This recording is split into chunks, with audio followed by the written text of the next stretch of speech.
661 সালে হযরত আলী রাদিয়াল্লাহু আনহুর শাহাদাতের পরে তিনি দুঃখ ভারাক্রান্ত কণ্ঠে বলেছিলেন, রক্তের বন্যায় উম্মাহ ভেসে গেছে। আমি একটু দুঃখের কথা দিয়ে শুরু করি।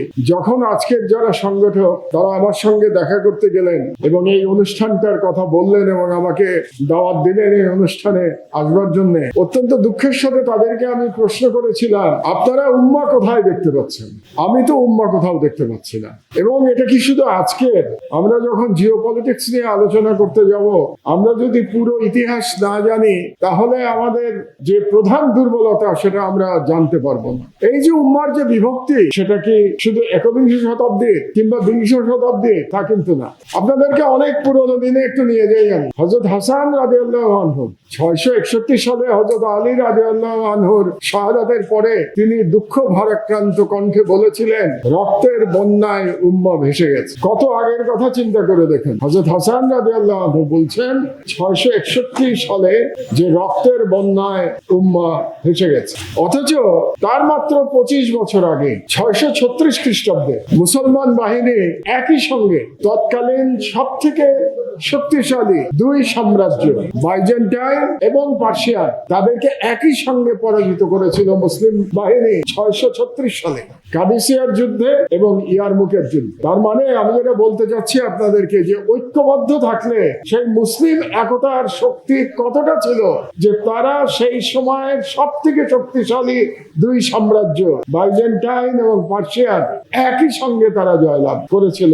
এই মুসলিমরাই, আমাদের পূর্বপুরুষরাই। এবং এই যে ইসলামের জয়যাত্রা শুরু হয়েছিল তখন থেকেই। আজকে যে ইরানকে আমরা দেখতে পাই, যে ইরানে আমাদের মুসলমান ভাইয়েরা, সেই যে মুসলমান হওয়ার যে প্রক্রিয়া, সেটাও শুরু হয়েছিল ওই সময় থেকেই, 636 সালের পর থেকে। তো সুতরাং এই যে উম্মাহর যে বিভক্তি, এটা একেবারে আধুনিক ব্যাপার না, এটা অনেক প্রাচীন কাল থেকে চলে আসছে। আমরা যদি এটাকে উপেক্ষা করে বর্তমানে চলে আসি, তাহলে হয়তো আমরা আমাদের সমস্যার সমাধান করতে পারবো না, এবং এই সমস্যার সমাধান তো করতে পারিও নাই। কারণ আমার 73 বছর বয়স হয়েছে। আমি জন্মের পর থেকে মুসলিমদের মধ্যে বিভক্তি দেখতে পাচ্ছি। আমি মুসলিম ঐক্য দেখি নাই আমার জন্মের পর, তো অন্তত 73 বছরে তো দেখি নাই মুসলিম ঐক্য।